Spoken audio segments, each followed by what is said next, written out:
Se você acha que a sua família é complicada ou que nenhuma novela das 9 consegue te surpreender, espera só para ouvir essa história. Estamos falando de um homem, 4 mulheres, uma tenda no meio do deserto e que por fora parecia ser o berço de uma nação. Mas e por dentro? Por dentro, aquilo era um campo de batalha que faria qualquer roteirista de Hollywood parecer amador. Temos amor obsessivo, temos irmãs que se odeiam até segunda ordem, barganhas românticas feitas na calada da noite e o primeiro caso de estelionato emocional que eu tenho conhecimento. Hoje a gente vai mergulhar fundo no drama das mulheres de Jacó.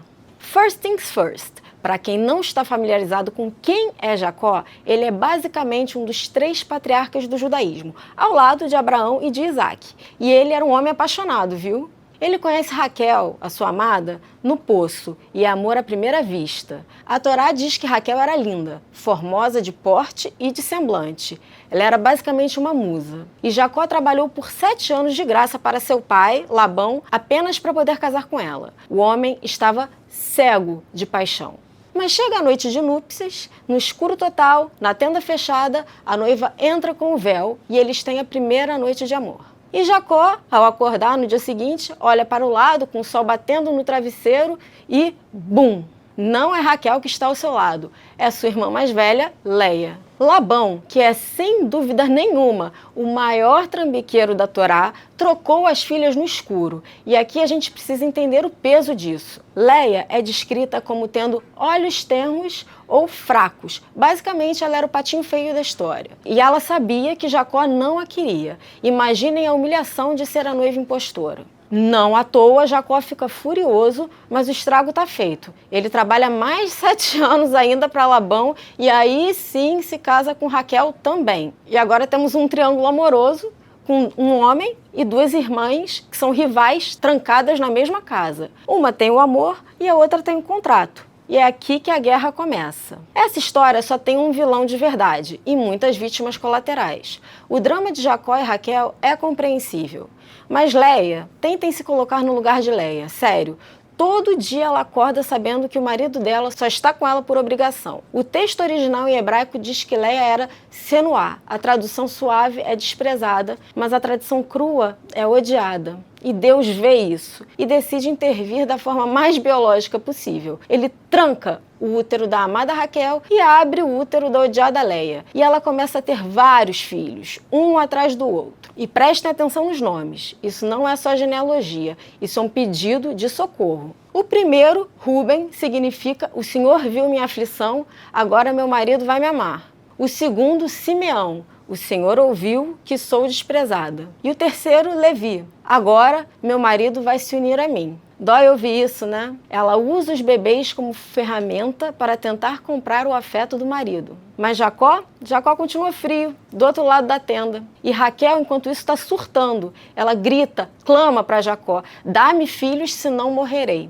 O desespero é tanto que ela apela para um impensável. Hoje, na época, era uma prática comum. Raquel pega suas servas pessoais, Bila e Zilpa, mulheres que não tinham voz e nem escolha, e as empurra para dar a Jacó os filhos que ela não conseguia gerar. Isso era legal na época, mas imaginem a cena. Os filhos nasciam literalmente no colo das servas e eram registrados no nome das patroas. Bila e Zilpa foram usadas como barrigas de aluguel, forçadas numa guerra fria entre 2 irmãs. E conforme esse imbróglio vai se desenvolvendo, mais a história fica bizarra. Chegamos no episódio das mandrágoras. O filho de Leia acha umas plantas estranhas no campo, as mandrágoras. Naquela época, acreditava-se que aquilo era uma espécie de afrodisíaco potente que garantia gravidez. Raquel, a amada estéril, quer a planta mágica para si. E Leia, a fértil rejeitada, tem a planta. Então elas fazem um negócio, um acordo comercial. Raquel diz, me dê as plantas e você pode dormir com Jacó hoje à noite. Perceberam o que aconteceu aqui? Jacó que vira moeda de troca. Ele foi alugado. Quando ele chega do trabalho, Leia sai da tenda e diz na cara dele, você é meu, porque eu paguei o seu aluguel. Mas Raquel não para por aí. Quando a família finalmente foge das garras do sogro Labão, ela rouba os ídolos domésticos do pai, os terafim. Ela esconde as estatuetas debaixo da sela do camelo e senta em cima. E por que ela faz isso? Porque ela era idólatra? Talvez, mas não apenas por isso. A arqueologia moderna descobriu que em Nuzi, na Mesopotâmia, quem tinha os ídolos da casa tinha o título de propriedade da herança. Raquel não estava brincando de boneca. Ela estava dando um golpe de mestre no golpista, para garantir que a herança do pai viesse para o marido dela.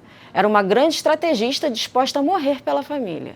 Então, quando tudo parecia perdido para Raquel, finalmente o que ela mais queria acontece. Depois de anos de humilhação silenciosa de ver a irmã gerar filho atrás de filho, Raquel finalmente engravida. Ela dá à luz a um menino e o chama de José, do hebraico Yosef, que significa que Deus acrescente. O nome não é gratidão, é expectativa. Raquel não diz, agora estou completa, ela diz que venha mais. José nasce como filho do amor, o favorito absoluto de Jacó, o primeiro e único até então filho legítimo da mulher amada. E isso muda, claro, completamente o equilíbrio da casa. José não é só uma criança, ele é um troféu emocional, a confirmação pública de que Raquel, enfim, venceu uma batalha que parecia perdida. Mas a Torá é cruel na sua honestidade. A vitória de Raquel dura pouco, porque o mesmo corpo que finalmente gera o filho do amor não sobrevive à próxima gravidez. Ela morre no meio da estrada dando à luz a Benjamim.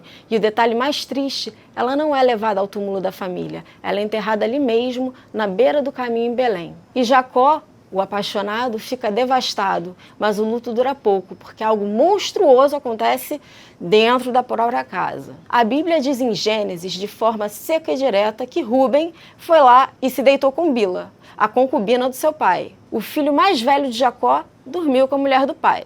Alguns dizem que foi por desejo, outros por inveja, outros por vingança. Os sábios judeus dizem que foi por política. Rúben queria forçar o pai a valorizar a mãe dele, Leia. Mas pensem em Bila. De novo, primeiro usada pela patroa, agora pelo enteado, a casa de Jacó estava quebrada. Era um ambiente tóxico, cheio de traumas não resolvidos. Mas eu não posso terminar essa história sem te contar esse plot twist. A peça que falta. Lembra lá no começo a pergunta de $1 milhão?